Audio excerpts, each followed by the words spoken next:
Bonjour, bonjour et bienvenue à cette nouvelle édition de l'école du parent.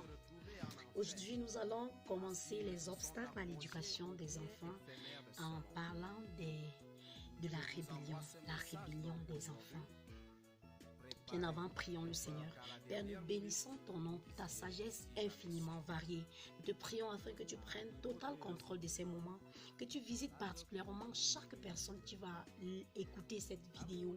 Nous te confions également toutes les familles du monde entier, afin que tu déploies ton armée céleste pour amener les parents et les enfants à se soumettre à ta Seigneurie. Au nom puissant de Jésus-Christ. Amen. Alors, nous allons parler de la rébellion. La rébellion des enfants. Un enfant rebelle, c'est d'abord un enfant comment? Un enfant rebelle, c'est un enfant qui, premièrement, refuse de faire ce qu'on lui demande de faire.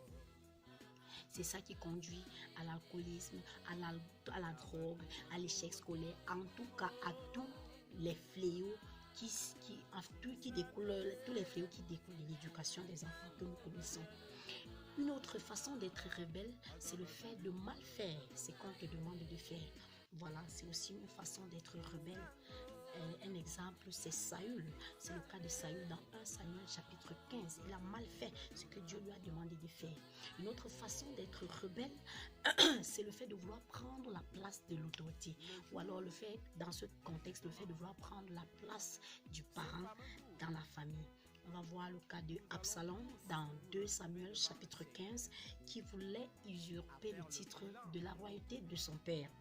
Alors, voilà en quelques mots, en quoi consiste la rébellion d'un enfant. Maintenant, les causes de la rébellion, c'est quoi? Il y a d'abord la nature pécheresse. La nature pécheresse. J'invite les parents à comprendre que ce n'est pas quand l'enfant grandit que la nature pécheresse se manifeste, vient en lui. Non, c'est pas quand l'enfant grandit que sa nature pécheresse vient en lui. L'enfant naît avec tout être humain, naît étant pécheur. Et une autre erreur que les parents commettent souvent, c'est de penser, lorsqu'ils voient un enfant agir d'une certaine façon, de penser que quand il va grandir, il va changer. Non! Quand il va grandir, il ne va pas changer. Quand tu vois quelque chose lorsque l'enfant est encore petit, c'est le moment de commencer à voir ce qu'il faut faire pour essayer de corriger le tir, pour essayer d'attirer son attention, pour essayer même peut-être même d'enseigner cet enfant sur les conséquences néfastes de cette attitude lorsque l'enfant sera grand ou bien lorsqu'il est même encore petit. Donc la nature pécheresse est en l'homme. L'homme naît avec. Voilà. La deuxième chose, c'est les ambitions mondaines. Les ambitions du monde. Voilà. Ce qui éloigne les gens, ce qui éloigne un enfant ou bien toute autre personne de sa destinée n'est jamais loin de l'argent, de l'amour de l'argent, l'amour du pouvoir ou alors de l'amour du sexe. Voilà. Si quelqu'un aime extrêmement le pouvoir, aime extrêmement l'argent, aime extrêmement le sexe, il est possible que la personne se retrouve dans la rébellion. Pourquoi? Parce qu'il risque de finir par faire ce qu'il ne faut pas en réalité. Voilà. Il y a également la confiance aux hommes qui est une cause de la rébellion. En ce qui concerne les enfants, parfois on trouve des enfants qui ont été influencés négativement, tellement négativement par leurs camarades. C'est tout simplement parce que ces enfants ont fait confiance à ce que leurs camarades ont dit. Et du côté des parents ou alors du côté des chrétiens, on va voir dans la Bible un exemple d'un jeune prophète qui a été dérouté par un vieux prophète. C'est dans 1 roi, l'histoire se trouve dans 1 roi chapitre 13 verset 11 à 30, où un vieux prophète, voyant les exploits d'un jeune prophète, lui dit vraiment lui propose quelque chose qui était contraire à ce que Dieu a dit. Il a essayé et cela lui a coûté la vie. Donc ça veut dire que la confiance aux hommes, c'est quelque chose qui peut pousser à la rébellion. Il faut apprendre à faire confiance à la parole de Dieu, à faire confiance en ce que Dieu dit. Et parfois, la confiance peut même venir de nous-mêmes, et nous avons confiance en notre propre cœur. C'est-à-dire que tu prends la peine de bien lire quelque chose que Dieu t'a dit dans la Bible, ou bien tu écoutes bien ce que tes parents disent, mais maintenant, tu dis que moi, je pense que. Et quand tu dis ton moi, je pense que, tu agis selon ton moi, je pense que. Et finalement, ça te conduit dans la rébellion et dans l'échec. Les conséquences de la rébellion, c'est quoi?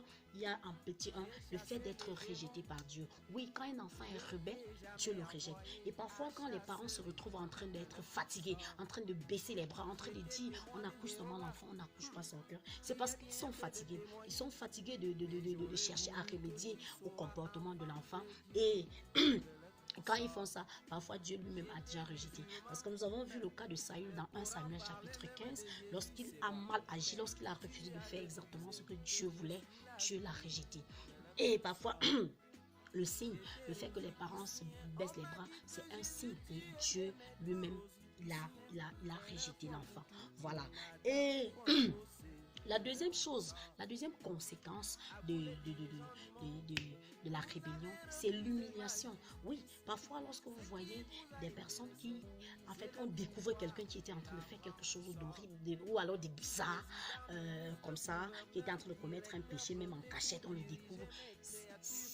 Là, parfois on pense que oh, c'est le diable et tout. Non, c'est Dieu qui humilie la rébellion, qui est en train d'humilier les rebelles, parce qu'il a dit, dans sa parole que Christ a Christ a dépouillé les dominations et les autorités. Il les a rendues publiquement en spectacle en triomphant d'elles par la croix. Donc en fait, l'œuvre de Christ, l'œuvre de la croix de Christ expose les forces des ténèbres afin de pouvoir sensibiliser les gens, afin de pouvoir faire en sorte que les autres personnes comprennent que non, c'est pas bon de faire telle ou telle chose. Voilà. L'humiliation peut être aussi à l'endroit du parent avec l'enfant rebelle. Pourquoi? Parce que Dieu, il utilise, en fait, il compare sa relation entre lui et chaque parent à la relation entre le père ou alors entre le parent et l'enfant.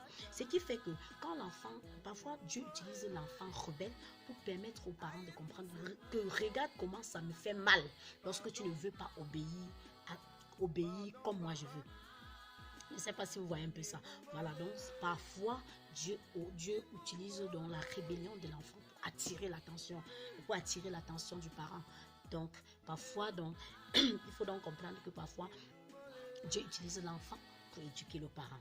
Dieu utilise l'enfant pour éduquer le parent. Tout simplement pourquoi? Parce que si le parent est rebelle et comme le parent s'attache tellement à l'enfant, il faudrait que Dieu utilise ça pour pouvoir attirer l'attention du parent.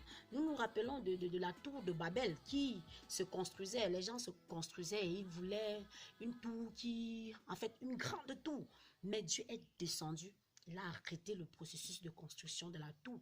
Il a confondu les langages et ils ont arrêté de construire. Donc voilà un peu ce qui se passe souvent lorsque on se retrouve dans le cas où le parent se fatigue, il ne sait plus quoi faire et tout et tout. Parfois Dieu est en train de dire soumets-toi aussi à moi parce que tu veux que l'enfant se soumette à toi. Voilà, donc voilà un peu aussi l'humiliation dans le cadre du parent. Une autre conséquence, c'est la mort. Oui, le salaire du péché, c'est la mort. Et la mort, c'est pas seulement la mort physique. Il y a d'abord la mort spirituelle qui est la séparation d'avec Dieu. Il y a la mort physique qui est le fait de mourir. Le corps meurt et on met dans le cercueil. Il y a aussi la mort, la seconde mort, c'est le fait, ou alors la mort éternelle, c'est le fait de mourir physiquement alors que tu es encore mort spirituellement. Voilà. C'est cette mort, la seconde mort là, qui conduit inéluctablement en enfer. Maintenant, les solutions de la rébellion sont quoi? La première solution, c'est le fait de naître de nouveau. Comme j'ai dit tout à l'heure, ce n'est pas quand l'enfant grandit que la nature pécheresse se manifeste en lui. Non, c'est là. Ça se manifeste de différentes façons en fonction de l'âge, en fonction des contextes, en fonction des circonstances, en fonction des situations que l'enfant traverse. Mais il revient maintenant aux parents de savoir recadrer l'enfant pour savoir quoi faire, à quel moment et tout pour essayer d'étouffer, non pas d'étouffer, je vais dire, pour essayer en fait, d'amener l'enfant, de préparer le cœur de l'enfant à la conversion authentique. Ce qui se passe souvent, c'est que comme comme en fait c'est que les parents cherchent à étouffer la nature pécheresse. Oui, le cas où par exemple un enfant vit dans une barrière, il est encore au lycée, on prend tellement des précautions et tout, mais quand l'enfant là sort de la maison jusqu'à il se retrouve à l'université, le genre cet enfant vit seul, c'est la catastrophe totale. Parce qu'on a étouffé sa nature pécheresse, on n'a pas laissé sa nature pécheresse s'exprimer. On a fait comme si le fait de l'enfermer, ça finit sa nature pécheresse. Il ne s'agit pas de ça. Il faut apprendre l'enfant, il faut enseigner l'enfant, il faut éduquer l'enfant, il faut leur permettre de voir les causes, en fait les conséquences néfastes de telle ou telle chose. Et habituer l'enfant à être sérieux. Et surtout préparer son cœur à la conversion authentique. La nature pécheresse est dans l'homme. Ce n'est pas quand il grandit ou bien ce n'est pas que, comme les parents pensent souvent, lorsqu'on voit quelque chose de mal en l'enfant, quand il va grandir, il va changer. Non, tant que rien n'est fait, tant qu'il n'y a pas la conversion authentique, rien, ce péché ne va pas, ça ne va pas finir. On pourra juste peut-être étouffer, mais c'est là. Dès que le contexte sera approprié, ça va seulement se manifester. Le Seigneur dit dans Ézéchiel 36, verset 27, 26 à 27, je vous donnerai un cœur nouveau, je mettrai en vous un esprit nouveau. J'ôterai de votre corps le cœur des pierres et je le remplacerai avec le cœur de chair. Je vous rendrai capable de mettre en pratique mes commandements et de pratiquer mes lois. Donc, ça, c'est l'opération de la nouvelle naissance. Ça, c'est la conversion authentique. C'est Dieu lui-même qui promet. Donc, ça veut dire qu'il travaille à cela. Mais maintenant, il faudrait que l'homme soit prêt ou bien l'homme soit enseigné sur ça. Parce que la Bible dit aussi que mon peuple périt faute de connaissance. Si tu ne sais pas qu'il faut une conversion authentique, qu'il faut une nouvelle naissance pour que la nature pécheresse soit décalée pour faire place à la nature divine, à la nature de justice, tu vas passer toute ta vie à éduquer l'enfant, mais tu vas passer à côté. La rébellion sera toujours là. Et c'est ça, c'est l'une des choses qui fait qu'aujourd'hui, on voit tellement des parents qui sont délabrés, qui sont fatigués, qui ne comprennent pas comment ils ont tout fait, ils ont dépensé, ils ont fait vraiment les efforts nécessaires qu'un parent peut faire, mais au bout de compte, ça ne donne pas. Parfois, la nature pécheresse rattrape les enfants, plutôt lorsqu'ils se retrouvent dans le mariage. Lorsqu'ils se retrouvent dans le mariage, les plaintes du conjoint, si c'est peut-être une fille, ou les plaintes de la conjointe. Oui, parce que rien n'a été fait sur sa nature pécheresse. La personne a grandi avec. Vous voyez, c'est un peu ça. La deuxième solution, la deuxième solution à la rébellion, c'est le fait d'apprendre c'est le fait de reprendre clairement l'enfant. Quand l'enfant a mal agi, on doit le reprendre. On doit l'appeler, lui dire vraiment telle chose, tu as mal fait. On doit le reprendre. Et après l'avoir repris, si possible, le punir.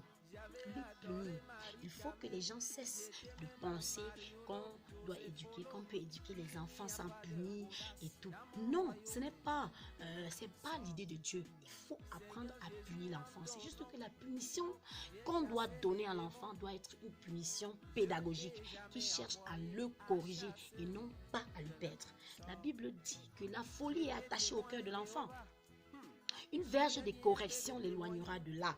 Voilà. Et en plus, cette même Bible nous enseigne qu'en fouettant l'enfant, en tapant sur l'enfant, on ne le tuera pas. Au contraire, on délivre son âme du séjour des morts. Vous voyez un peu ça. Donc, ça veut dire que la punition, c'est vrai que ce n'est pas tout le temps qu'il faut absolument fouetter, qu'il faut absolument taper. Parfois, il y a même des punitions qui ne sont pas forcément tapées. Mais il faut comprendre que quand l'enfant a mal agi, il faut punir. Il faut apprendre à punir et donner une punition qui est proportionnelle à la faute commise. Voilà, il faut le reprendre, il faut le punir. Il faut également, en tant que parent, apprendre à se soumettre soi-même à Dieu. Comme je l'ai dit tantôt, Dieu utilise parfois la rébellion de l'enfant pour dire, regarde comment toi-même, en tant que parent, tu m'énerves quand tu ne te soumets pas à moi. Voilà, Dieu utilise ça. Oui, donc le parent doit comprendre ça pour apprendre à se soumettre lui-même à la seigneurie du Seigneur, à la Seigneurie de Dieu. C'est très, très important.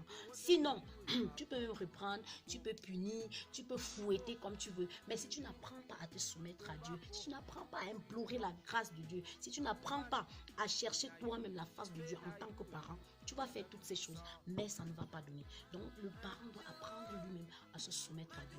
C'est le lieu de comprendre que un parent ne peut pas amener son enfant à devenir enfant de Dieu. Si lui-même n'est pas enfant de Dieu, ton enfant peut devenir enfant de Dieu par un autre moyen. Si tu n'es pas enfant de Dieu, mais que toi-même tu l'amènes à devenir enfant de Dieu, sans être enfant de Dieu, ce n'est pas possible parce qu'un aveugle ne peut pas conduire un aveugle. Une autre chose, c'est que le parent peut apprendre, peut corriger l'erreur lui-même. S'il estime qu'il y a des choses véritablement que l'enfant a fait, l'enfant a mal fait et qu'il ne connaissait même pas véritablement ce qu'il fallait faire. C'est le lieu de préciser qu'on ne corrige pas l'enfant sans l'avoir enseigné. Il faut enseigner des choses, il faut enseigner l'enfant, il faut lui dire ce qu'il faut faire, il faut apprendre à l'enfant que voilà comment on fait telle chose, avant maintenant de le soumettre à quelque chose avant de lui dire, par exemple, de faire telle chose. Oui, il faut donc enseigner l'enfant, comme je disais tantôt, il faut enseigner l'enfant, prendre la peine d'enseigner l'enfant. Tu voudrais que l'enfant te fasse, peut-être, apprenne à préparer le couscous. Il faut lui montrer détail par détail comment est-ce qu'on le fait. Amener l'enfant à la cuisine, lui montrer ça. Avant maintenant de lui dire, va maintenant préparer. Si maintenant l'enfant prépare mal, tu sauras que oui, il y a des choses qu'il n'a pas bien appris. Mais ce qui est sûr, c'est que quand l'enfant a mal préparé, ayant déjà appris, alors que tu lui as déjà montré, la prochaine fois, l'enfant va s'améliorer et progressivement, l'enfant va bien faire. Oui, parce qu'on apprend aussi par essai et erreur. On n'apprend pas seulement en observant, on apprend aussi par essai et erreur. Il y a une autre forme d'apprentissage que je vais exhorter les parents. Ça, c'est pour attaquer le mauvais caractère de l'enfant, qu'il soit déjà, même quand il est même déjà né de nouveau, il faut prendre la peine d'enseigner l'enfant. Parce que la Bible dit, quand Jésus dit que prenez mon joug sur vous et recevez mes instructions, il faut comprendre par là que le plus important, ce n'est pas de dire que je vais faire telle chose, mais il faut connaître la manière, la méthode qu'il faut utiliser pour bien faire cette chose. Les instructions de Jésus permettent à ceux qui veulent faire le vœu de Jésus de faire comme il se doit. De la même façon, le parent doit comprendre que quand tu dis à l'enfant de faire quelque chose, il faut déjà que tu enseignes à l'enfant. Et à ce sujet, la Bible dit dans 1 Timothée 3, versets 16 à 17, que toute écriture est inspirée de Dieu, utile pour enseigner, pour corriger, pour convaincre selon la justice, afin que l'homme de Dieu soit accompli et propre à toute bonne œuvre. Ça veut dire quoi? Ça veut dire que le mauvais caractère qui est dans l'enfant, le mauvais comportement, en fait, ce mauvais comportement peut être recadré en enseignant l'enfant. Parce que la Bible dit que mon peuple périt faute de connaissance. Et la Bible, donc, cette écriture, les écritures sont un outil adéquat pour enseigner les enfants. Lorsque tu vois un cas de péché, pour amener l'enfant à voir les conséquences et tout,